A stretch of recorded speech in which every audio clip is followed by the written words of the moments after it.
Ana byinshi ibimenyetso ni ibyo ngibyo tukaza ari byo tumuzaniye, ariko we azahakora hanyuma n'ibimenyetso bikavaho n'amashama agacika akarandurana n'umuzi muri wa Satani wose mu buzima bwacu no kwizerwa yo kabyara. Haleluya, Imana ishimwe.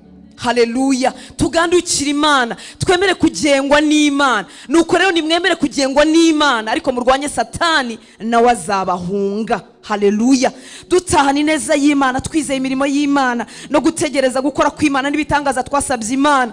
Genda ushyire mu buzima bwawe uwo mwitozo, ubwira Umwuka Wera ngo ndashaka kugandukira Imana, ndashaka kuba mu buzima bugengwa n'Imana kugira ngo ndwanye Satani nawe ampunge. Imana ishimwe kwawe kumvwa. Haleluya, munashobora kubura umuntu wamutega amatwi, wanayamutega nta kumve nkuko akwiriye kukumva, ariko data no kwizerwa. Amen. Reka tuvuge ijambo ry'Imana, hanyuma twongere dusenge, hanyuma dusoze. Wagize neza kuza gusenga kawawe kumvirwe, Imana ikurengereze aho wagejeje usaba. Haleluya, kurengerezeho. Ubutumwa bwiza bwanditswe na Mariko igice cya 2 umurongo wa 1 kugeza ku murongo wa 12.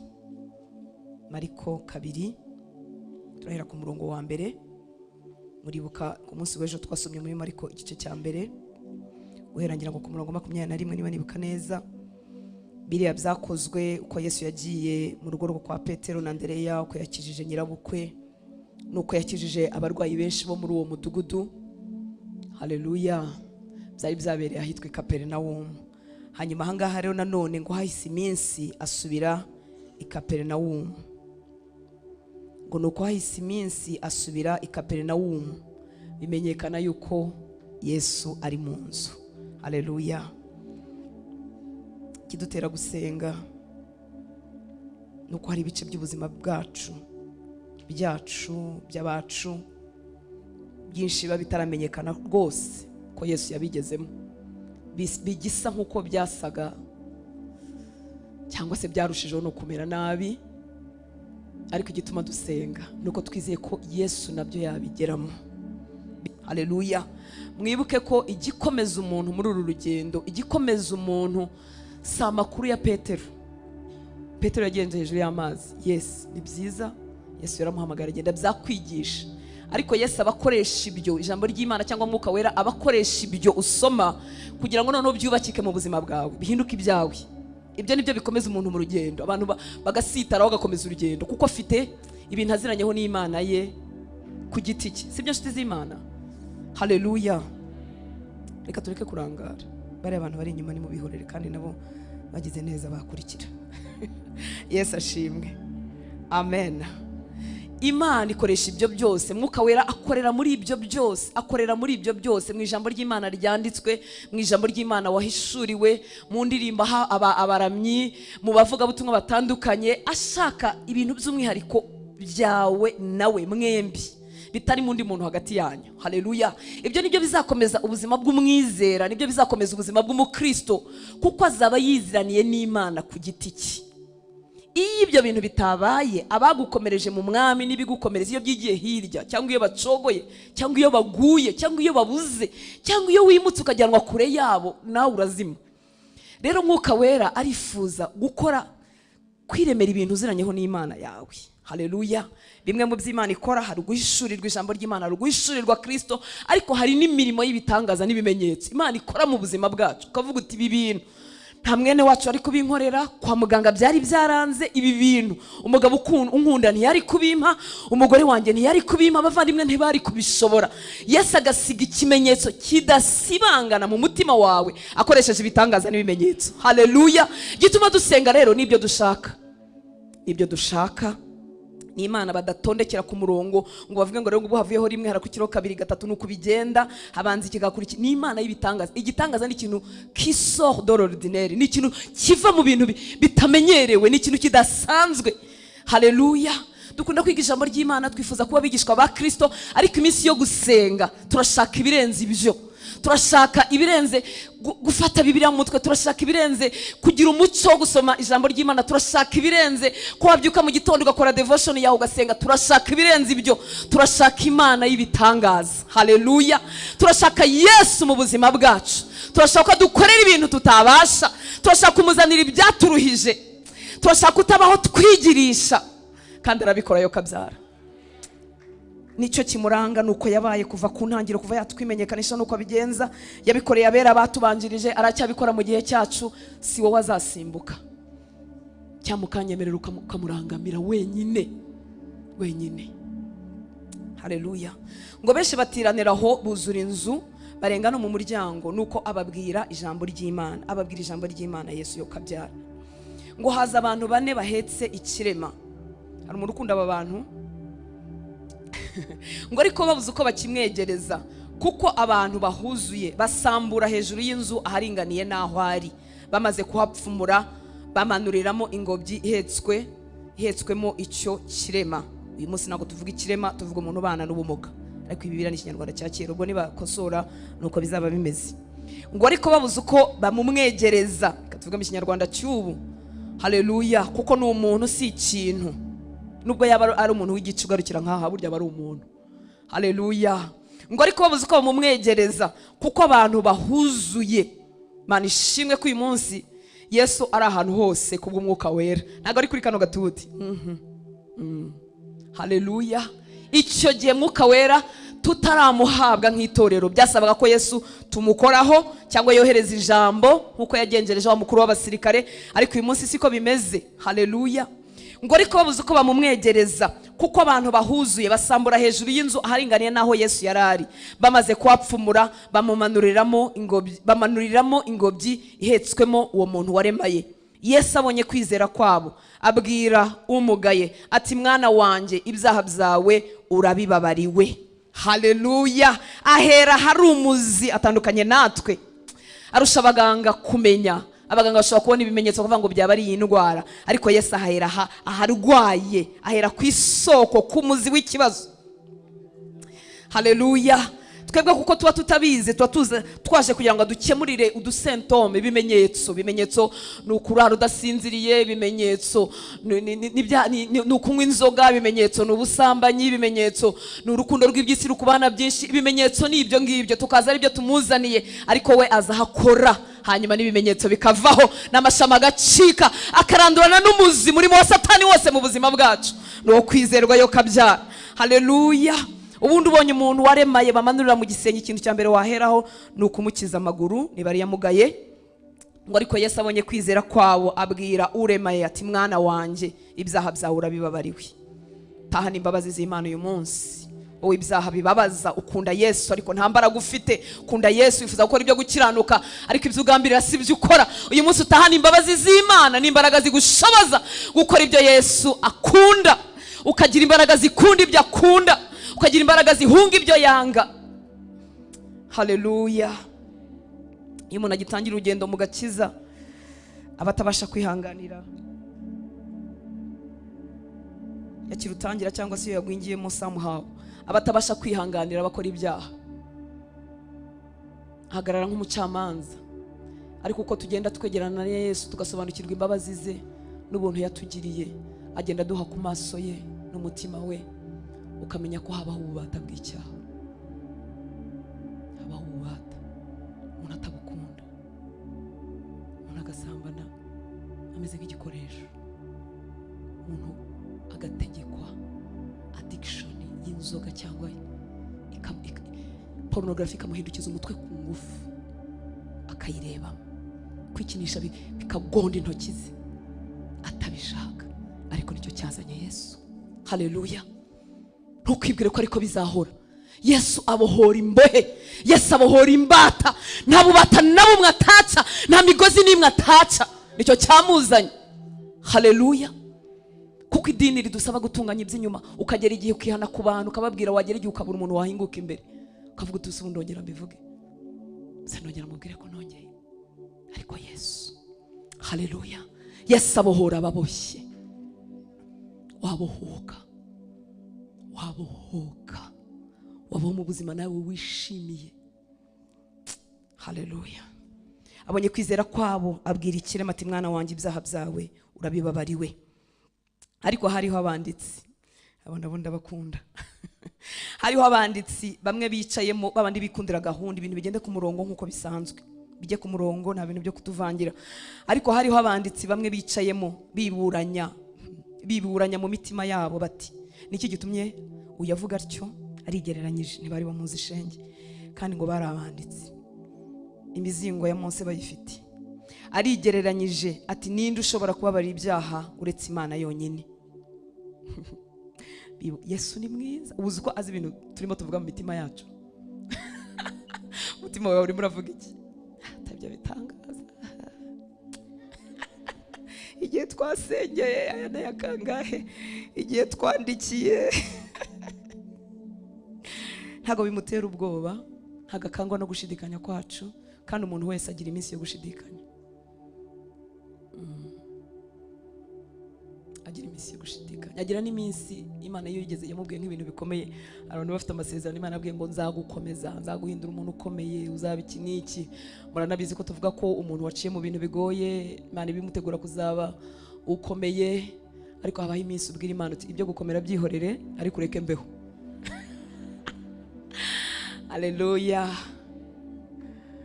Nicaye kuri biro yanjye imwe nari nararemye kera nihanurira kuzagira amabiro, ama office this. Nicaye ku ntebe imwe nari nararemye mu cyumba cyanjye, intebe ishaje inyeganyega ndi inyeganyeza ikakurya ku kibuno. Ameza. None umbwira Yesu, ndavuga nti Yesu harya ngo ibintu byo kuzakomera, nambwira ibintu byo gukomera tubyihora ariko ureke mbeho kuko ndapfuye. Reka mbeho bisanzwe ariko ureke ngire gute mbeho. Rero azi ibyo twibwira mu mitima yacu ariko ntibimutera ubwoba kandi ntibubuze imigambi yo gukomeza. Haleluya.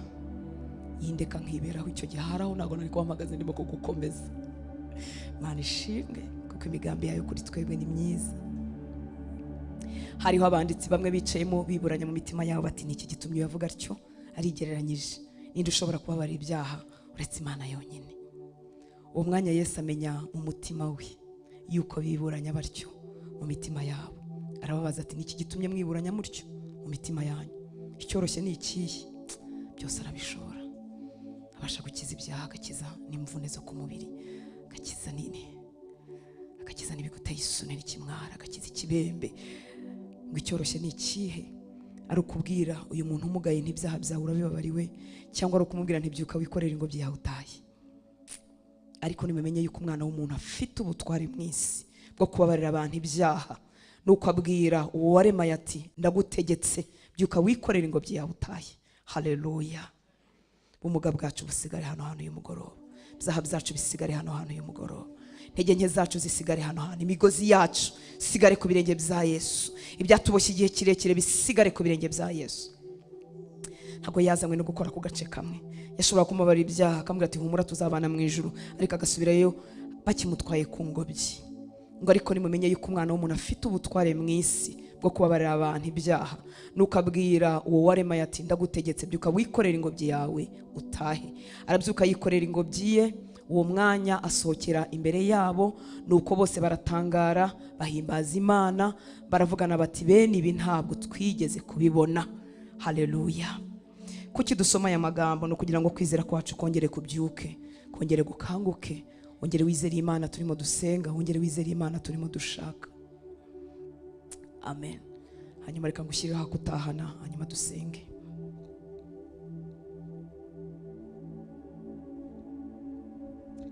Ushobora kutagakunda nk'ibitambutse ariko karagukwiriye. Haleluya. Take home, cyangwa icyo tugumana hagati y'uyu munsi n'igihe uzongera kugira ibihe byimbitse byo gusenga. Iyo umuntu atagumanye iki ngiki ngiye kuvuga, iminsi yo gusenga ihora imeze nko gukurwa epfo, nko gutangira, ahora atangira. Umubano we n'amasengesho ye bihora ari ibyigiye gusa cya crisis, gihe cya crise. Kuguterurayo kugira ngo tukuzamure mu kwizera bikavunana. Muranyumva nshuti z'Imana? tuzongera tugira iminsi yo gusenga kubw'ubuntu bw'Imana kuva kuri 27 z'ukwezi twinjiyemo kwa gatatu. Ariko ndavuga ubwo buzima bwo hagati y'iminsi yo kwimbika mu gusenga, ubwo buzima bwo hagati yo gutegereza igitangaza cy'Imana n'iminsi ikomeje no gutura mu bitangaza no kugira imbaraga zidacogora. Haleluya. Tugumana gute ibyo twakiriye mu minsi myiza nk'iyi? Tubigumana gute? Yakobo 4:7 haravuga ngo nuko rero mugandukira Imana ariko murwanye Satani nawe azabahunga. Haleluya. Kugandukira Imana ni total submission, no kumvira kuzuye. Kumvira rero ntago bisaba buri gihe ngo mbe ndyohewe n'icyo umuntu yansabye gukora. Kumvira no kumvira.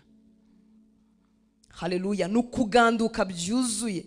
Yakobo 4:7 hatubwiye ngo nuko rero mugandukira Imana ariko murwanye Satani nawe azabahunga. Mu yandi magambo, Satani ntiwamurwanya ntiyaguhunga bihojejeho utabanje kano kambere. Muranyumva nshuti z'Imana? Kugandukira Imana biradukwiriye kugira ngo turwanye Satani nawe aduhunge. Kaduhese icyubahiro. Haleluya. Haleluya. Satani aduhunge, adutera ari kure, ariko avuga ati simwegera, sinamubasha, kuko ari munsi y'ubutware bw'Imana, arayoborwa n'Imana. Kutagandukira Imana ni ukujya mu byo nshaka, ariko kugandukira Imana ni ukwerekeraho Imana inyerekeza. Niyo mpamvu Satani atatubasha, ajya kubona akabona ndimo ndagendana nayo. Ikinyarwanda cya kera kivuga ngo mbirimbiri. Nyamugi ntimwakimenya, nicyo mu cyaro. Yesu ashimwe. Ajya kubona akabona Hortense n'Imana ngabo baragiye mu isoko bisanzwe mu kumesa mu gukoropa, ariko yajya kunshaka akabona nguwo turi kumwe nawe. Kutagandukira Imana rero ni ukujya mu nzira Imana itarimo, Satani akatubasha. Imana ishimwe. Nuko mugandukira Imana ariko murwanye Satani nawe azabahunga. Nta mbaraga zo kurwanya Satani ziboneka mubera iyo batemeye kugandukira Imana. Ni umwitozo, ni uguhozaho. Zaba byakunaniye umusika bwite Imana ongera unshoboze, dore hano nasitaye naganye ibumoso kandi wanganishaga iburyo. Ongera unshoboze, ejo tuzabigendanemo. Bibiri ijambo ry'Imana rivuga ngo nuko rero ni mwemere kugengwa n'Imana. Kugandukira Imana ni ukugengwa n'Imana ikatubera umuyobozi. Imana ishimwe ko amategeko yayo yakuye ku mabuye ikayandika mu mitima yacu. By'Imana igushaka urabizi. Haleluya. Niyo ishaka ko mwigirana imbere kumenyesha ibindi, mu tundi tudetaye tukureba irabikumenyesha. Nuko rero mwemere kugengwa n'Imana ariko murwanye Satani nawe azabahunga. Icyo twifuza gutahana muri iyi minsi yo gusenga kizaduhuza n'ibindi bihe byiza, nuko twakwitoza kugandukira Imana. Satani azaduhunga, azatumenya ko dukomatanye n'Imana, azabona Imana mu buzima bwacu. Niko kabari muri Kristo Yesu bose, Yesu ari muri bo. Ariko kutagandukira Imana biguhindura umunyantege nkeya, biguhindura umuntu Satani akerensa, biguhindura umuntu Satani agiraho ijambo, atinyuka akakuvugaho, atinyuka akakukomangira.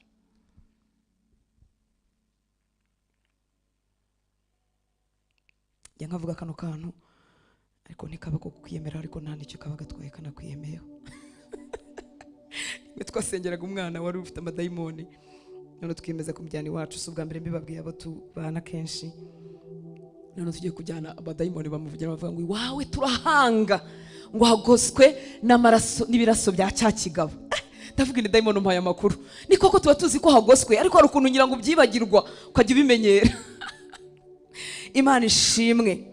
Haleluya. Tugandukira Imana, twemere kugengwa n'Imana. Nuko rero nimwemere kugengwa n'Imana, ariko murwanye Satani nawe azabahunga. Haleluya.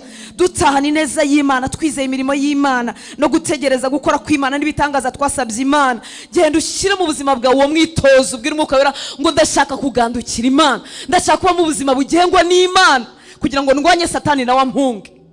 Imana ishimwe. Haleluya. Satani ntiwamurwanya, ntiyanaguhunga burundu utitoza kuba mu buzima bwo kugandukira Imana. Cyaba ari ikinyoma tugupfunyikiye, kandi twifuza gupfunyikira ikinyoma. Haleluya. Kuko Satani azahunga kuri kimwe, ariko azagaruka ku kindi. Muravuga tutatangiye kubigira bibi, ibintu byari byiza ntutangiye kubigira bibi. Tunahinze ko ibintu by'ibibazo birangiye, we ntibijya birangira. Cyaba ari ikinyoma, hano ni mwisi. Haleluya. Azahunga kuri kimwe, ariko azagaruka ku kindi. Yabwiye Yesu cyagiye Yesu ari mu minsi yo gusenga, nako ijambo ry'Imana tuvuga ngo amutega ikindi gihe. Utega Yesu ikindi gihe, urumva we nanjye azadutinya, ariko uko azasanga tumeze, umubano azasanga dufitanye n'Imana, uwo niwe uzatuma nk'uko atatubashe mu gihe gitambutse, niwe uzatuma atabasha kutubasha. Haleluya. Isi bamwe ibibazo, isi irababaza, kimwe kivaho akazi ikindi. Hari igihe umuntu akubwira ikintu ukumva mu by'ukuri ukumva ubuze ijambo, kuko hano ni ku isi. Isi yakiriye icyaha. Izi ngaruka, ibi bintu bibi byose tubona, gupfusha, kurwaza, byose ni ingaruka y'icyaha. Azongera gutega ikindi gihe, ariko kugira ngo atazakubasha, kugira ngo imyambi itazaguhinguranya, kugira ngo utazahora urambara ari umuntu ugubyuka. Umwuka Wera gushoboze kwiyemeza kuba mu buzima bwo kugengwa n'Imana. Ikintu wumva neza ko atari Imana ishaka, nubwo cyaba kiguha zahabu, nubwo cyaba kiguha miliyari, nubwo cyaba kikubakira izina ry'igitangaza, uzavuga uti aho sinjyayo, aho sindimo, nzategereza ku Mana yanjye. Haleluya. Isi itagira ibibazo ntibaho, sinifuza kukubeshya. Ikindi ubuhanuzi bukubwira ngo noneho Satani yagusabye, ngo Satani arakwanga, ngo noneho ngo araguhagurukiye muri iyi minsi. Nagira ngo mubwire ko n'ubunyoma. Ahora aguhagurukiye, ahora gushaka, ahora azenguruka ashaka ahantu yabona akuho, icyuho. Niyo mpamvu biri tubwira ngo ntitubererekere Satani, ntitumubererekere. Kuberereka no gutanga akayira gato, umuntu akiseseka hagati yanyu. Ntabwo ukeneye umuntu uguhanurira ngo mbwira ngo noneho ngo Satani yaragusabye muri iyi minsi. Yansabye iteka kuva nakizwa, arandwanya, yaransabye, nta nubwo azarekeraho kugeza igihe azajugunyirwa mu rwobo rw'iteka. Nta nubwo ukeneye ko nguhanurira ngo Imana iragukunda. Iragukunda pe. Ntabwo nabwira ngo igukunze cyane muri iyi minsi, ihora igukunda. Ushobora kuba utarabimenya, ariko iragukunda. Ifite imigambi myiza kuri wowe, ntukeneye kubibwirwa. Barinzi ku nkeke, namwe inshuti zacu, namwe mwadusuye. Isezerano ry'Imana ritangira ku buzima bwawe iyo wahuye n'umuhanuzi ukubwira ngo Imana igukoreye ubukwe. Sibwo ritangira. Imana yagukoreye ubukwe kuva mu busitani bwa Edeni, igihe yabwiraga Adamu ngo si byiza ko umuntu aba wenyine. Burya nawe wari ubibwiwe. Haleluya. Ngo none ngo nakiri isezerano koko, ubu nibwo kiryakira. Haleluya.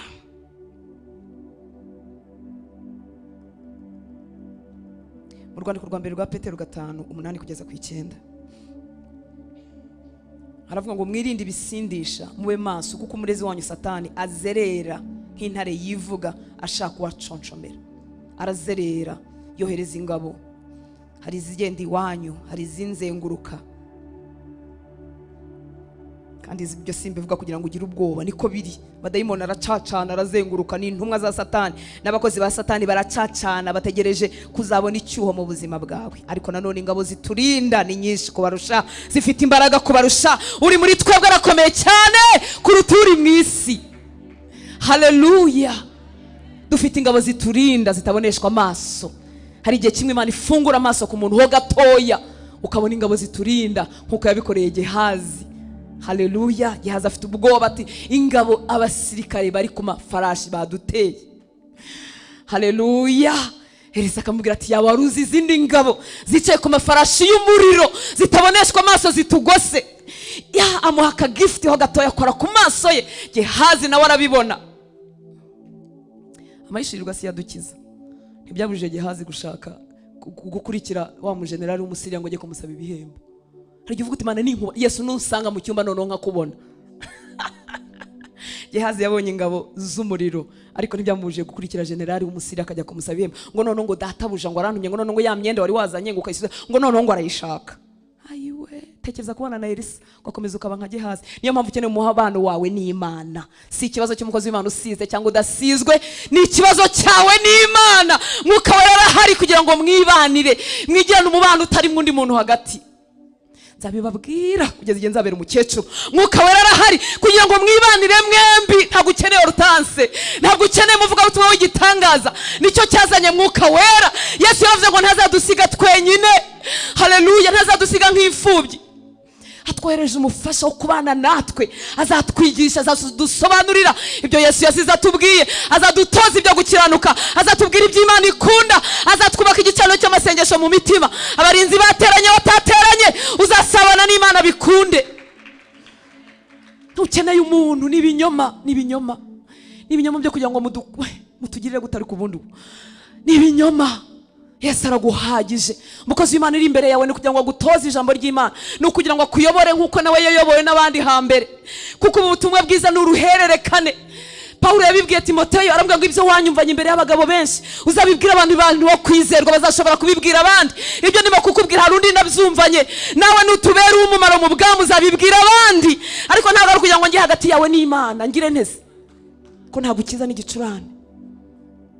Reka tumuhe icyubahiro. Haleluya, akwiriye icyubahiro yo kabza. Yakinguye amarembo kugira ngo abantu bose bigerereyo, ariko abantu baranze. Mwahisemo kunebwa, mwahisemo gutuma no gutanga ibitambo, mwahisemo ibintu by'inzira y'ubusamo bidakiza.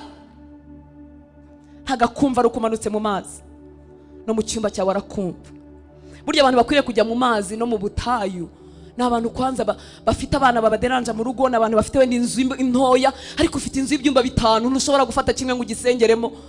Ufite abana bakuru nk'abanye, ntushobora kwikingirana mu cyumba cyawe ngo usenge, nta n'umuntu kuderanja. Imana ngo ntabwo nimvira ku makaro irumva. Gusa bo muri Amerika n'abandi batari mu mazi basengera hehe?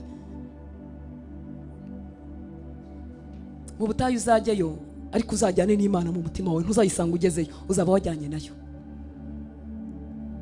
Uzashaka Imana mu buryo bwose bwo gusenga, ariko n'Imana yawe, n'Imana yawe ni so akwitayeho, aragutegereje, akumbuye kumva ijwi ryawe, akumbuye kubona mumarana umwanya muri mwenyine. Arabishaka utarinze gukurura umuntu w'umuhanuzi ngo ajye kukubwira, ariko umuntu bajyana ngo ajye kukubwira. Imana ivuga aho ishakiye n'igihe ishakiye.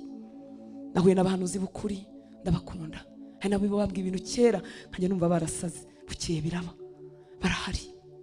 Ariko ntabwo mwene abo bukuri, ikizakubwira ko ari ukuri ntuzagukurura ngo tugende ujye kumbwira. Ikizakubwira ko ari ukuri cyambe, ikindi nta n'umwanya azaba afite, azaba asabana n'Imana ye.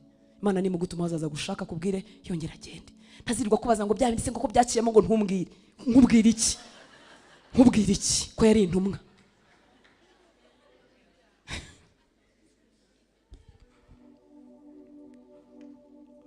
Unena guhandura umuhanuzi wabwiye ngo ko yari yarambwiye ngo ko mfite ibintu by'ingendo gutya ngo byo kujya hanze, ngo none ko nagiye hanze ntimubwire. Kujya hanze gukira gute? Hari iki? N'abajya kurangura bajyayo, n'abacuruza kokayine bajyayo, ntabwo kuzamurwa ari kujya hanze. N'abakora uburaya bajya Dubai, bishyura amatike y'indege bakagenda, nta gitangaza kiri mu ndege habe. Cyakora ni byiza umuntu atarayijyamo bakwiye kuyijyamo. Ikibazo iyo ugezemo kwicara handi inyuma babyigana, ukenera no kwicara muri business class.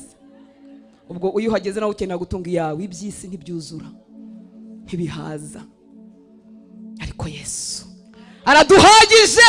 Icyambu y'umugoroba ugatahana Yesu, ugatahana umwami w'abami. Kukugira neza azakugira neza kuko nta byimana, ariko nutwara iyo neza yukamusiga uzongera ugaruka urushye. Tuzongera duhure masengesho urushye, ariko numutahana mukomatana azaguha ikiruhuko cy'iteka yo kabya. Oh haleluya, azaguha ikiruhuko cy'iteka, uzagumana, uzamwumva. Yesu uri mwiza. Haleluya. Ngo mwirinde ibisindisha, mube maso. Ibisindisha ni ibintu byose bikurangaza, si inzoga gusa, ibintu byose bikurangaza. Iki kinyejana isindisha cya mbere gikomeye ni ukuryoshya. Kuryoshya murabizi mubyita iki? Kurya ubuzima. nicyo gisindisha gikomerera abakristo muri iki kinyejana, kuryoshya. Ntushobora kumbura kuzura umwuka wera ngo unaryoshye bikabije, ntibishoboka. Ntushobora kuba mu buzima bwo kuryoshya buri munsi, bwo kurya ubuzima buri munsi. Buri weekend ninde wamanutse ku Gisenyi? Ni wowe. Ninde wadusuye ku Kibuye ataje gusenga agiye ku mazi? Ni wowe. Buri weekend uraryoshya. Buri wa gatanu uraryoshya ukarara mu bisobe. Umwuka wera azakuzura ryari? Uzumva ibyo mu ijuru ryari utagira umwanya wo kubana n'Imana yawe? Ikigirwa Imana gikomeye, igisindisha gikomeye ni ukuryoshya. Ikiganiro cy'urungano ni cyiza, ariko nutagira umwanya wo kubavamo ngo herane n'Imana yawe, tuzagusiga. Uzahora ubihiwe, uzahora uri ingwingire mu gakiza kandi umaze imyaka 10 ukijijwe.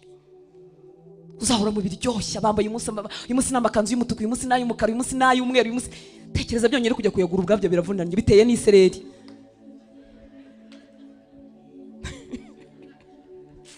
Ndabakunda ni murimbe, reka tugerageze rwose turimbe, dore nanjye ntakoma ntagize. Ariko kandi byigufata umwanya wawe wose. Se wowe gusuka bitwara amasaha 8, guhambura bigatwara andi, kujya muri makiyaje. Noneho nakanya ubonye ntunyaruke ngo woherane n'Imana yawe. Anniversaire, tekereza dufeze anniversaire zacu twese zizarangira ryari? Iza mariage, izigiye twabatirijwe, izigiye twakirijwe, izigiye twashakiye, izigiye twabyariye. Ibyo birori byose ngo niho ugomba kubijyamo. Umwuka wera azakuzura ryari? Tuvuye mu birori tujye no mu bibabaje, ibiriyo birahari. Ni byiza kubabarana n'abababara, ariko icyo nagukomeresha nzabanza kugikura ku birenge bya Yesu. Imana ishimwe, Imana ibampera ibyiza. Twirinde ibisindisha kugira ngo tubashe kuba maso, kuko umurezi wacu icyo abategereje si ikindi nuko usinda. Ugira muzunga y'amakanzu y'umutuku n'umuhondo, ukagira muzunga y'amakota agezwe, ukagira muzunga y'ibirisimezira, ukagira muzunga y'amamodoka yasohotse, ukagira muzunga y'amatelefoni mashyashya, ukagira muzunga ukirirwa ubara amazu yo muri Kigali, ayo bubatse y'amarangi y'umuhondo n'ay'ubururu, ukagira muzunga uri umukristo ugasinda. None akazagutega ku munsi mubi, ugakubitwa hasi nk'umuntu utarigeze ukizwa, zirigiye bikagushiramo nk'umuntu utarigeze umenyana n'Imana. Kuko muzunga y'amamoderi, amamodoka azahora asohoka mashya. Nanjye ndashaka 0 kilometero ubu ngubu, ako yazitaza. Yesu ashimwe, haleluya. Gusuza igituma nshaka 0 kilometero nuko nabonye yari ihegereye. None nabonye ko bishoboka, ndimo ayiwe. Hari igihe nayo ifite indigenda ipfa ikiyaranje igapfira ahantu hari abantu benshi muri rompuwe. Hari igihe yagendaga inzugi zidafunga. Hari igihe nigeze kuva ahantu kure, nashyize, murabona umutaka ufite akantu kagondoye gutya, nashyizemo kara kantu k'umutaka kugira ngo afate urugi rwo ku ruhande nanatwaye. Ariko mvuga ibyo bintu iby'isi bizahora biza bishyashya.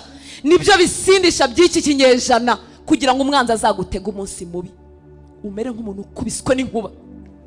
Abantu bose bahemuka, abantu bose bagwa, ariko igituma bikugeraho ukamera nk'umuntu ukubiswe n'inkuba nuko wamaze iminsi usinzi, udashyira ijambo ry'Imana mu mutima wawe. Uterana rimwe na rimwe twavugije impanda, ayiwe. Uterana rimwe twanditse, twashakuje, twashyize kuri stati, twahamagaye. Uterana rimwe na rimwe. Nize ko zira ntebe bongeyeho bari abantu baje bafite ahandi hantu basanzwe bateranira. Niba mutafite hafite nimugume hano. Imana ishimwe. Mwirinde ibisindisha, mube maso, kuko umurezi wanyu Satani azerera nk'intare yivuga ashaka uwo aconshomera. Ku murongo wa 9 akavuga ngo mumurwanye mushikamye kandi mufite kwizera gukomeye, muzi yuko bene data bari mu isi muhuje imibabaro. Mumurwanye mushikamye. Ntabwo umuntu udashikamye yabasha kumurwanya ngo agende. Mwuka wera aguhe gushikama mu byo wizeye, aguhe gusorera imizi yawe muri Kristo no mu ijambo ry'Imana, uryemerera icengere mu mutima we, ngo mumurwanye mushikamye kandi mufite kwizera gukomeye, muzi yuko bene data bari mu isi muhuje imibabaro. Burya nta kibazo kitari rusange mu bantu. Iryo kigukubita ukajya ugira ngo ni ubwa mbere cyadutse, ariko burya hari n'ahandi biri. Mumurwanye mushikamye. Gushikama no kutajenjeka. Bibiliya y'Icyongereza yakoresheje ngo steadfast in the face, mushikamye. Mu Gifaransa bavuga ngo ferme dans la foi cyangwa inébranlable. Nuvuga ngo ni umuntu urimo namusunika ariko ntagenda, arashikamye. Imiyaga irakubita hano ariko ibirenge ntibiva muri Yesu, yabishinze ku rutare. ibibabaza biramusunika bikamubwira ati wakwihakanye uwo mwami, ariko ntahava, ibirenge bye bishinze ku rutare. Abo rero nibo bashobora kwirukana Satani akagenda. Ni ukuri pe. Anishima mumurwanye mushikamye, muri abantu basunika ntibasunikike. Kazi kagatinda kuboneka ntusunikike, umugabo n'umugore bagatinda kuza ntusunikike, umwana agatinda gukira ntusunikike. Hari Imana ikubwira ngo uramukije ukagira ngo ni iryo joro. Niyumviye ijwi n'amatwi yanjye, ni gakeya numvise ijwi rivuga, ni inshuro ngira ngo 2 niba 3 bwa gatatu ntagiye kwibagirwa, ariko 2 zo ndabyibuka. Numvise ijwi rivugana nanjye ribwira ngo umwana wenda mukijije. Ijwi riri audible, hari mu gicuku cya ninjoro. Twari dutuye mu Kiyovu, ahantu twasengeraga mu cyumba, twagiraga serire muri Zion. Natwaye umwana kumusengera, akirembye numva ijwi rivuganye nanjye ngo umwana wawe ndamukijije nk'umuntu. Ndakebuka nsanga inzu yose ni twe, abantu bose barasinziriye. Ndavuga Imana ivuganye nanjye. Ayiwe, nari nzi ko akira mu gitondo, ntabwo yakize. Yarongeye bisunika undi mwaka, ariko yageze aho arakira. Mana niyo kwizerwa, inébranlable dans la foi. Imiyaga ikagukubita hariya, ukajya ugera ukanarihakana ukavuga ati ntabwo ari ijwi, buriya narabirose, buriya nuko nabishakaga cyane, buriya ni ibintu nibwiye, buriya ni ibintu nihimbiye. Erega buriya muntu yapfata nabyaye, erega buriya umuntu yasaza atanashatse, ntacyo ugatangira kubyakira. Inébranlable dans la foi. Imiyaga igasunika ukavuga uti Mana ndagutegereje, nizeye icyo wavuganye nanjye. Uri umugizi wa neza, uri umutunzi w'imbabazi, sinjye uzigiraho kugira nabi, uzantabara. Kandi iyo ushikamye mu kwizera, ishobora no kudatabara muri ubwo buryo. Ariko iyo idatabaye muri ubwo buryo, warashikamye mu kwizera, hari ikindi kintu kivuka muri wowe, cy'imbuto yo kwihangana. Kwihangana kw'imbuto y'Umwuka Wera ntabwo ari ukwihangana kwa Kinyarwanda. Mu nyumve, kwihangana kwa Kinyarwanda umuntu yihangana n'umuruho arushye, ariko kwihangana kw'imbuto y'Umwuka Wera tukugira twemye. Ikibazo naho cyagiye, ariko dufite kwema. Kwihangana kuva ku Mwuka Wera si ukwihangana kwa Kinyarwanda. Mu nyumve, hari abagore b'Abanyarwandakazi bubatse amago yabo mu miruho bihanganye, ariko barushye. Ariko imbuto y'Umwuka Wera yo kwihangana, twihangana tudahetamye, twihangana tutameze nk'ababyikoreye, twihangana yarabidutwaje. Dushobora kugira ikibazo gisa kimeze kimwe, ariko umwe afite kwihangana yakuye ku Mwuka Wera bitamwishe, yemeshejwe. Oh haleluya. Undi afite kwihangana kwa Kinyarwanda, ari indushyi yo muri Kristo. Kwihangana kw'imbuto y'Umwuka Wera kuravuka iyo dushinze ibirenge muri Kristo. Icyo gihe ubaho ubuzima butitwaje icyo kibazo, ku buryo umuntu ashobora kwibaza ubuntu bw'Imana aho bukura. Nawe ubwawe ushobora kwibaza uti kuki bitandemerera, habaye iki? Yaradutwaje, twabishyize ku birenge bye. Mana ishimwe. Uzi ko Yesu aduha amahoro, amahoro akabanziriza igisubizo. None ukajya ubyenjoyinga nkaho wabigezemo, bitaraza. Harimo n'ibitaza, gusa abantu bacu bapfa bazagaruka. Harimo ibidahinduka, ariko arabidutwaza, ukajya uberwa uko byagenze. Haleluya. Mumurwanye mushikamye kandi mufite kwizera gukomeye, muzi yuko bene data bari mu isi muhuje imibabaro. Haleluya. Imana bayigandukira bati nukwemera kugengwa nayo. Ufite no kugandukira ijambo ry'Imana, nta kindi cy'ijambo ry'Imana rivuga. Iyo urigandukira rikubyarira ikintu cyiza, kuko rigwirira mu mutima wawe, rikabyara kwa kwizera kuguha kurwanya Satani. Ni ibintu bikomatanije gutya, ibintu bikomatanije gutya.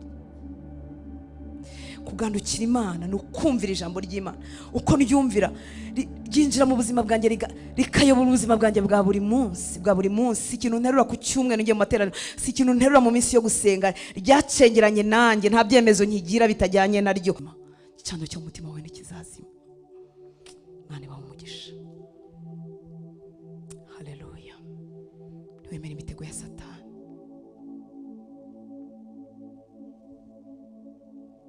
Reka dusenge dusoze, baririmbyi banyemereye bagaruke.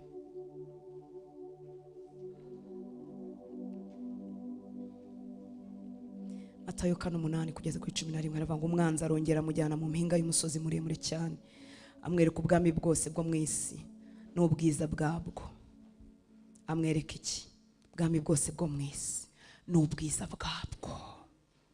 Amwereka ibirabagirana, amwereka ibyari bigezweho muri icyo gihe, amwereka ibyasohotse, amwereka ibiryoshye nk'uko bitwereka uyu munsi.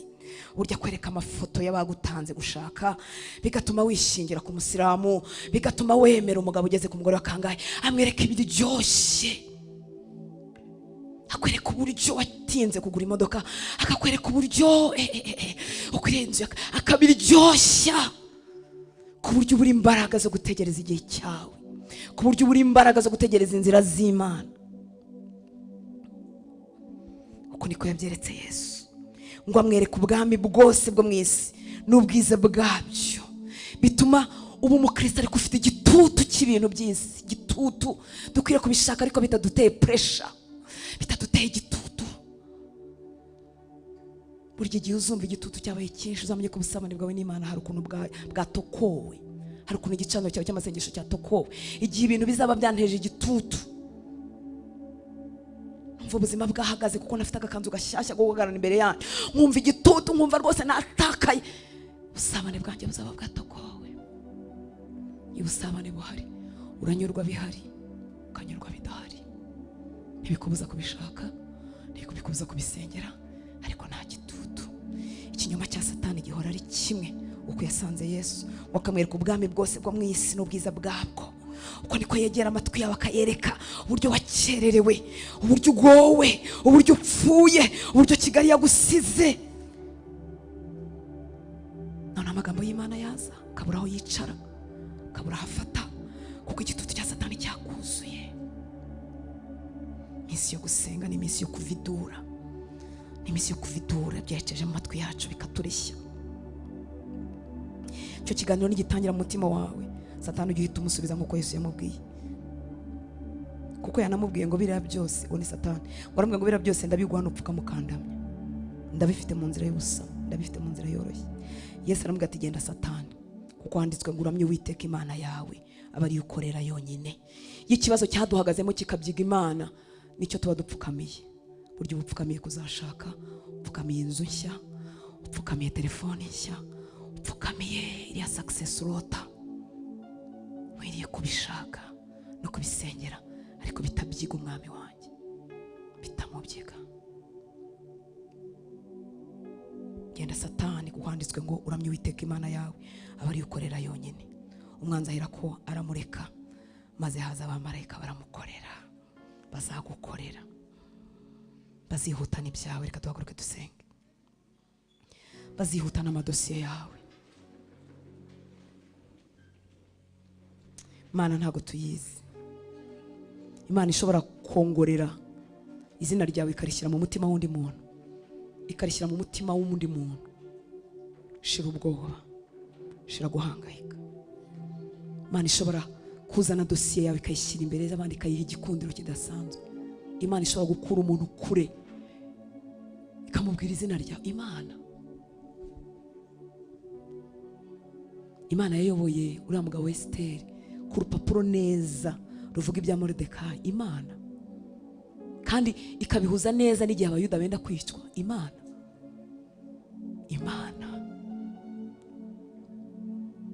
ntiyobewe ibyawe, ariko rero biko Satani akwicisha igitutu mu gihe utegereje ineza y'Imana.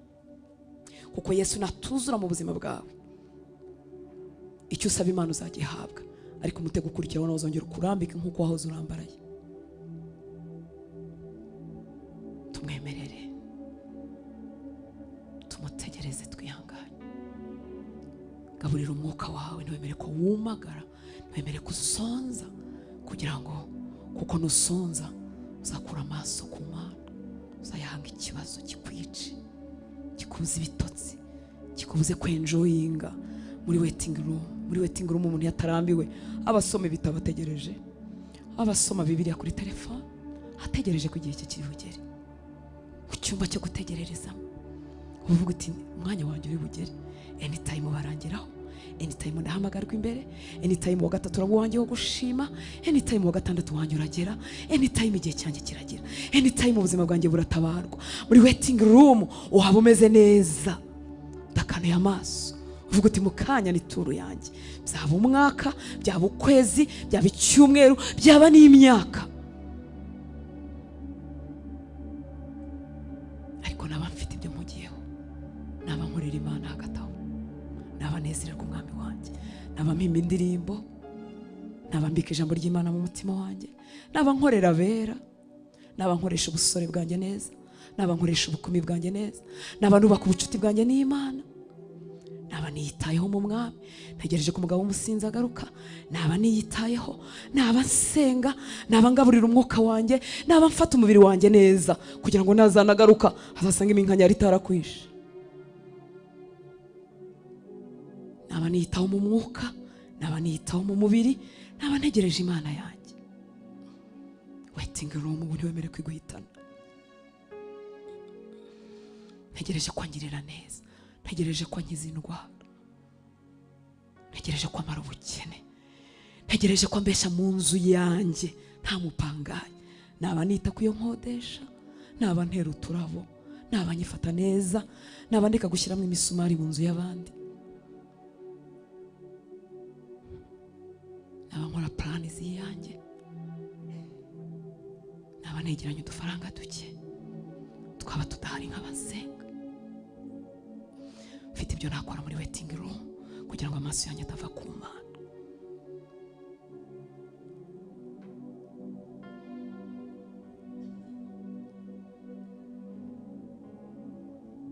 Reka tumuzamure amaboko, aratwumva. Ntabwo agusomera, ntabwo anezerewe umubabaro wawe, ntabwo agukina ku mubyimba. Ijambo rye ryaratubwiye ngo ababarana n'abababara.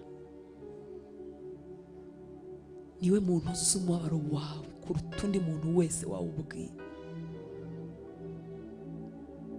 Ubwe yarageragejwe mu buryo bwose, kubera ibyo rero abasha gutabara abageragezwa bose, abasha kumva umubabaro wo gupfusha, abasha kumva umubabaro wo kurwara, abasha kumva umubabaro wo kurwaza, abasha kumva gukorwa n'isoni, abasha kumva kubura ijambo. Mwibuke ko Yesu yari Imana ariko yarasuzuguwe, yangwa n'abantu.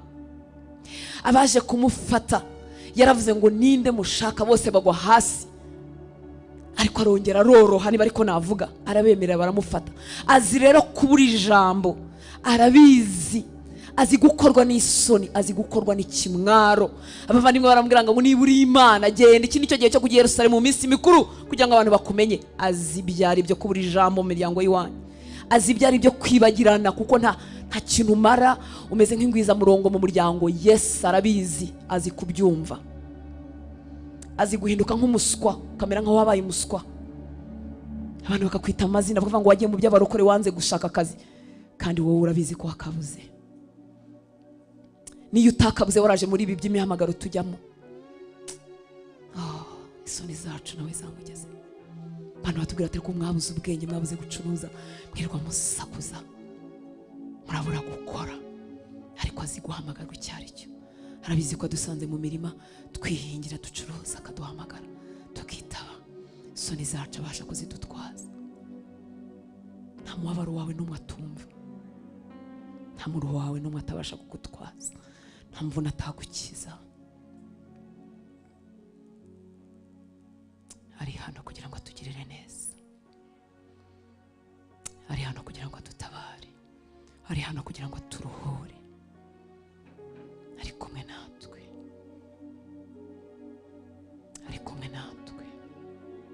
Mwuka Wera ari kumwe natwe, ari kumwe natwe, ari kumwe natwe, kugira ngo aduture, kugira ngo dukure isoni n'ikimwaro, kugira ngo dukize indwara, kugira ngo dukirize abana, kugira ngo duhere abana ubwenge, kugira ngo tugarurire abana abakuriye mu biyobyabwenge, kugira ngo agarure abagabo bataye imiryango, agarure abagore bataye imiryango, agarure abacu bataye umurongo, natwe ubwacu tugarura aho twataye umurongo. Ari kumwe natwe kugira ngo atugirire neza.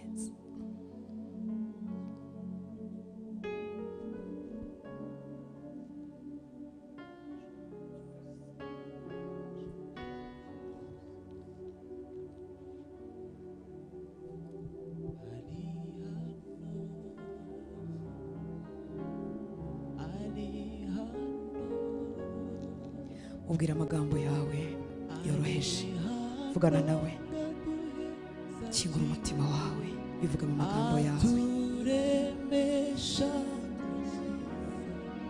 Nitwizerisha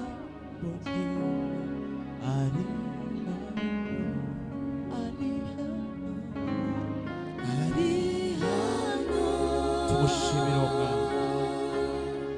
Ari hano, ari hano ngo aduhezagire, aturemesha dukize, nitwizere ijambo ryiwe. Ari hano, ari hano, ari hano, ari hano Yesu, ari hano, ari hano Yesu, ari hano ngo aduhezagire,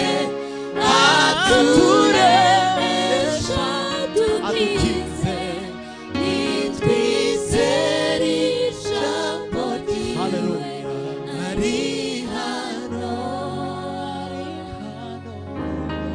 ari hano, Yesu ntabwo adusigaye, ari hano, haleluya, ari hano ngo aduhezagire, aturemesha dukize, nitwizere ijambo ryiwe. Ari hano, ari hano, ari hano, ari hano, ari hano, ari hano, ari hano ngo aduhezagire, aturemesha dukize, nitwizere ijambo ryiwe. Ari hano, ari hano ngo aduhezagire, aturemesha dukize, nitwizere ijambo ryiwe. Ari hano, ari hano ngo aduhezagire, ari hano ngo aduhezagire, aturemesha dukize, nitwizere ijambo ryiwe. Ari hano. Reka dufatane ku maboko yacu, urebe ko hari umuntu ukozeho, twongere dusaba ubwo buntu. Za mbabazi ze zimubanziriza, za mbabazi ze zituma ataduciraho iteka, za mbabazi ze zituma atatubera umucamanza ahubwo atubera umuvugizi, za mbabazi ze zituma ataducishaho amaso, za mbabazi zituma atatureka, za mbabazi ze zimutera gukomeza kungirira imbabazi niyo ntashyitse, za mbabazi zimutera kunyemera ntakwiriye, za mbabazi zimutera kudashingira ku misengere yanjye no gukiranuka kwanjye, za mbabazi zishingira muri we ubwe, akitangaho ingwate, akitangaho incungu, akaba umutambyi kandi akaba igitambo, kuko azi ko nta kintu na kimwe mfite cyangiza. Za mbabazi zimubanziriza, izo nizo twinjiriramo tugahura n'imbaraga ze, imbaraga z'ibitangaza n'ibimenyetso, imbaraga zituma tutabarwa tudashingiye ku kintu na kimwe. Nyemerera twakira ubwo buntu yatugiriye, ubwo buntu butagira icyo bushingiraho. Ntiwinjirire muri wowe ubwawe, ntiwirebeho ndakwinginze, ntiwirebeho ngo wikuremo. Uyu ni umugoroba wacu wo kugendererwa, ntiwikuremo ngo uvuge ngo n'ububi bwanjye icyo cyamuzanye. Yarivugiye ngo umuganga ntazira abandi azira abarwayi, umuntu yatarwaye ntajya kwa muganga. twaje muri aya masengesho nanjye ubwanjye urimo kubabwira mfite ibyifuzo nanjye nanditse. Twese dufite icyo tumukeneyeho, utamukeneye ntari hano, twese turamukeneye. Ntushingire rero ku mbaraga zawe, ntiwirebeho. Uyu ni umwanya wo kumuhanga amaso. Tizambabazi watubwiye, ngirire neza. Reka tuvuge n'amagambo yacu, reka tuvuge, fungura akanwa kawe umubwire ibiri mu mutima wawe. Mubwire uti nkeneye ubundi buntu, nkeneye kubwumva. Ndabizi ko wabumpaye ariko nkeneye kubwumva. Reka ubuntu bwawe butembe muri iyi sare mwami w'abami. Ubuntu bwawe butembe muri iyi sare. Ubuntu bwawe, ubuntu ni ikintu umuntu atamerita, ubuntu ni ikintu umuntu adakwiriye, ubuntu ni ikintu umuntu atakorera. Ubuntu umuntu abuhabwa atujuje criteria, atujuje ibisabwa, atujuje condition, atujuje requirements. Ubuntu mwami, ubuntu. Imbabazi zihabwa udakwiriye, imbabazi zihabwa wakosheje, imbabazi zihabwa utujuje ibisabwa. Muri uwo muryango w'imbabazi, kuri ya ntebe y'ubuntu mwami, aho tubwiye ngo nitwegere tudatinya, uko niko tuje abahungu bawe n'abakobwa bawe uyu mugoroba. Tukuzaniye ibitugoye, tukuzaniye ibiturushya, tukuzaniye ibyo twabwiye abantu ntibabashe no kubyumva. Turabikuzaniye mwami w'abami. Tukuzaniye ibyo pasiteri atakumva, tukuzaniye ibyo ababyeyi batakumva, tukuzaniye iby'abagabo bacu n'abagore bacu batakumva, tukuzaniye ibyo abavandimwe bacu batabasha kuduhesha. Tukuzaniye mwami bitagurwa amafaranga, tukuzaniye n'ibigurwa amafaranga ariko tudafite. Turabikuzaniye Uwiteka Mana Nyiringabo. Reka ubuntu bwawe butembe, ubuntu bwawe butembe, ubuntu wangiriye butembe kuri abahungu n'abakobwa. Ubuntu bwabo bagenewe mwami w'abami batembeho, ubuntu bw'umwihariko. Urakoze kutuzi mu mazina yacu, urakoze ko nta muntu witiranya n'undi. Ubuntu bwawe mwami w'abami, ubuntu bwawe butembe kuri uyu muhungu, ubuntu bwawe butembe kuri uyu mukobwa, ubuntu bwawe bucagagura ingoyi z'uburyo bwose, ubuntu bwawe busenya ibyo umwanzi yubatse igihe kirekire, ubuntu bwawe busenya ibyo kamere zubatse, ubuntu bwawe busenya iby'imiryango twavukiyemo yatwubatswemo, ubuntu bwawe busenya iby'amaboko mabi yatwakiriye yatwubatsemo, ubuntu bwawe busenye kamere yacu mbi, busenye mwami biri mu marangamutima yacu bipfuye. Ubuntu bwawe mwami buduhindura abantu baryoshe, abantu basa nkawe. Janjagura amahane yacu, janjagura umujinya wacu, janjagura kutababarira kwacu.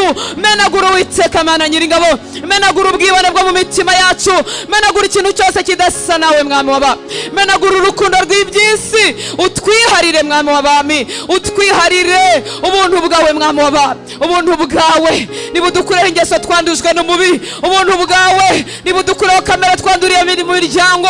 Twasanze ba mama ari ingare, natwe duhaguruka turi ingare. Twasanze ba data ari abasinzi n'abasambanyi, twasanze ari abanyamujinya, natwe duhaguruka dutyo. Uwiteka we, iyo umuntu ari muri Kristo Yesu aba yabaye icyaremwe gishya.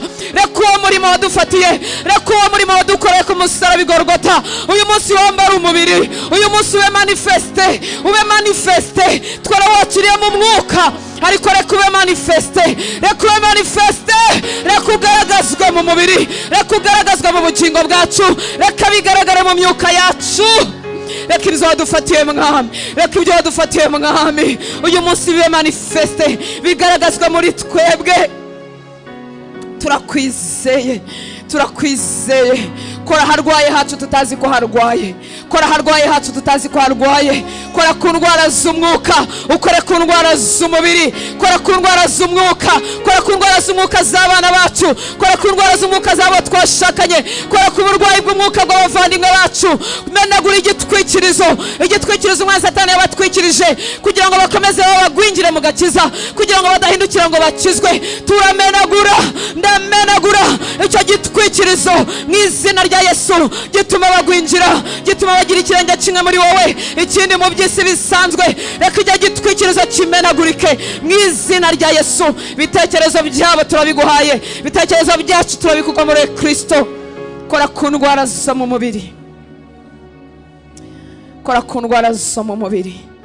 Ngo warashenjaguwe ugira imibyimba kugira ngo twebwe tutarwara, kugira ngo tube bazima, kugira ngo tube bataraga. n'ubabarira gukiranirwa kwacu kose, ugakiza n'indwara zacu zose. Diyabete n'ubusa imbere yawe, kanseri n'ubusa imbere yawe, sida n'ubusa imbere yawe. Izina ryawe risumba izo aya mazina atera ubwoba amatwi y'abantu. Imbere yawe n'ubusa. Turavuga gukira, gukira, gukira mu maraso, gukira mu magufa, gukira mu misokoro, gukira indwara zo ku ruhu, gukira izo mu mitsi, gukira ku mutwe, gukira mu ngingo. Reka ubumana bwawe butaverise gupfa kwe, butaverise ingingo zapfuye, mu izina rya Yesu Kristo w'i Nazareti. Imbaraga zawe, ubumana bwawe, ubuzima zowe butambuke, butambuke ingingo ze zose.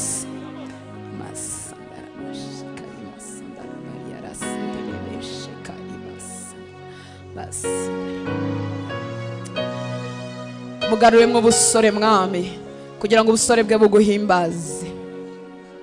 Mugaruremwo imbaraga nk'iz'ikizu, imbaraga za gisore. Emesha uwo mugongo, izo disike zikomere, amaguru akomere, amavi akomere, ingingo zikomere. Akuramya aguwe neza, agukorera aguwe neza, asazana itoto.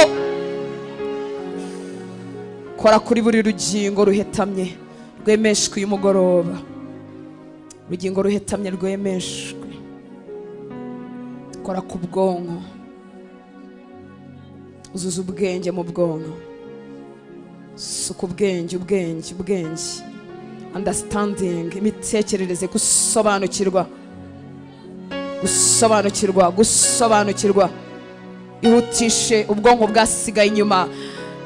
Kiza retard mental, kiza kuri twe, kiza ku bana bacu, kiza ku bavandimwe bacu, mu izina rya Yesu.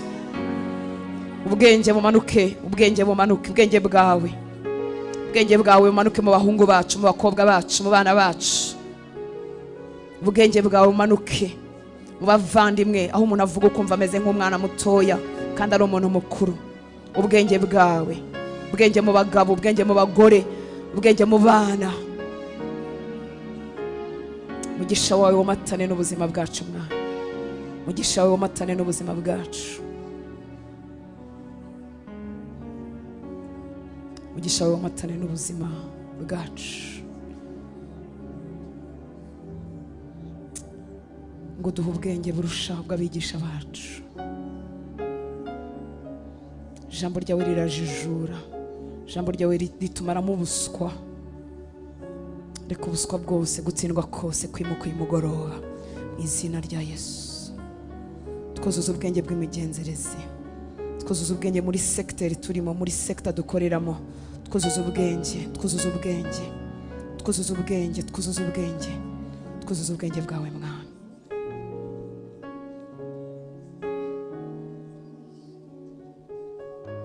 Ubwenge bwawe, ubwenge bw'imigenzereze, ubwenge bw'imikorere, ubwenge bwo guhandoringa ibyo duhura nabyo. Ubwenge bwawe, ubwenge bwawe, ubwenge bwawe. Niko guhamagara abaswa, ariko abaswa bahindura abanyabwenge wabagezemo. Ko niko wagenjeje ba Petero, ngo bavuga bafite ubushizi bw'amanga. Abize, abanditsi, abazi amategeko ya Mose, ngo babarebye, ngo bibutse ko ari abaswa, babona ko ari abaswa batigishwe, bibuka ko ari abanyamisozi, ari abantu bo mu rukiga b'i Galilaya, ngo ariko babona ubwenge bwabo barabutangarira, ngo bibuka ko babanaga na Yesu. Ubwenge bwawe, ubwenge bwawe bukorere mu mitima yacu. Ubwenge bwawe budusumbisha abo tubukorana nabo. Ubwenge bwawe bukorere muri twebwe, duhandoringe mwami byari byarananiranye. Ubwenge bwawe mwami w'abana. Ubwenge butuma umuntu adashoberwa, ubwenge butuma umuntu abona igisubizo, ubwenge butuma umuntu agana huri, ubwenge butuma umuntu akuzamurira amaso agategereza kuri wowe. Ubwenge bwawe mwami, kora ku bice byose bitugize, ntagira agace na kamwe gasigara kadakozweho. Mugisha wawe genane n'ubwoko bwawe, mugisha wawe womatane n'ubwoko bwawe. Ndavuga amahirwe, ndavuga guhirwa, guhirwa, guhirwa mu majya no mu maza, guhirwa mu cyaro no mu mujyi, guhirwa, guhirwa, guhirwa mu rushako, guhirwa mu kazi, guhirwa mu rubyaro, guhirwa muri urugendo rw'agakiza. ubuntu bwawe muheshe byadakwiriye, uduheshe ibyo tutamerita. Tuzagaruka imbere yawe tuje kugushima, ibyo wadukoreye tuzabikomeresha abandi. Tuzabwira abazaba bacuguye kugira neza, tuzabwira abazaba bananiwe, tuzababwira ubwizerwe bwawe, tuzababwira ibyo wadukoreye, tuzababwira ubutabazi twaboneye muri wowe. Urakoze kuko utarobanura ku butoni, ntabwo urobanura ku butoni. Ndasaba ubuntu bwo gukomerera muri uru rugendo rw'agakiza. Reka aba bahungu n'abakobwa twateranye munsi y'iki gisenge n'abadukurikira bari kure, ubuntu wangiriye, ubuntu mwami bwo guhorana inyota yawe, ubuntu bwo kutava aho uri, ubuntu bwo kukwifuza umunsi ku munsi, ubwo buntu budusukeho umwami w'abantu. Ntiyongere kuryoherwa n'ibindi, aryoherwe nawe. Ntiyongere kuryoherwa no kuba ahandi, aryoherwe no kuba aho uri, aryoherwe no gutinda mu nzu yawe. Iyo nyota yo kuza asiganwa ayigumane, ntizakame ntizume, yaba ari mu Rwanda cyangwa ari mu kindi gihugu. Najya kure atari kumwe natwe, n'umukingura imiryango y'ingendo ukabishima. Iyo nyota yo kuba ku gicaniro ntizakame mu mutima we. Nagira akazi kenshi agatumbagizwa mu myanya yo hejuru, inyota yo kubana nawe ntizakame. Uzamurinde kumva ari ibisanzwe, uzamurinde kumva ari ibisanzwe. Ndafitanye nawe usabane, ubikorera abagabo bacu, ubikorera abavandimwe bacu wahaye umugisha, wabahaye umugisha mu kazi, waha umugisha mu ngendo, urabazamura mu myanya yo gufata ibyemezo. Ntiwemere ko bumva ari ibisanzwe kutagira umwanya wo kwihererana nawe. We washoboje Daniel ari Babuloni, akaba umukuru w'abarozi, akaba igisonga cy'umwami, akayobora ibihugu byinshi, ariko ngo agakomeza gusenga nk'uko yari asanzwe asenga. Ndasaba ubwo buntu ku bagabo uzamuye muri iki gihugu, ndasaba ubwo buntu ku bagore b'abarokore washyize mu myanya ifata icyemezo muri iki gihugu, ndasaba ubwo buntu ku badepite, ndasaba ubwo buntu ku baminisitiri, ndasaba ubwo buntu ku badiregiteri genero, ndasaba ubwo buntu ku bacuruzi wakomeje, ndasaba ubwo buntu ku bavugabutumwa wakomeje ukabaha amazina y'amamawe bakifuzwa nawe. Ndasaba ubwo buntu mwami, ndasaba ubwo buntu ku basore batoya urimo ugenda kuzazamura, ndasaba ubwo buntu ku bakobwa uteganyirije imirimo ikomeye, ndasaba ubwo buntu mwami, ubwo buntu bwo kutakuburira umwanya. Mwami wanjye,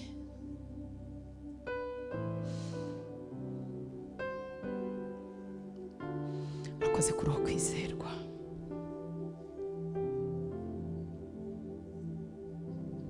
urakoze ko ibyo uvuga ubikora, urakoze kuri nyuma y'ijambo ryawe kugira ngo risohoze, urakoze kuri umunyakuri. Ndagushimira ko wumvise gusenga kose twasenyeye imbere yawe. Ndagushimira mwami, urumva, urakora, urashobora. Imana ibaha umugisha, murakoze gusenga. Dutaha turasangira hariya, ntugende udafashe ikintu, uko ugifata niko twese duhabwa umugisha kandi turushaho gusabana. Imana ibaha umugisha, kandi niba utaraha Yesu ubuzima bwawe, ndagusaba ngo uze hano imbere, abakozi b'Imana bagufashe. Imana ibagire neza. Reka dutahane amahoro ya Kristo. Kiri niba ufite imodoka irimo imyanya, uzajya wika gutanga lift. Kirazira gutaha nta kintu ufashe.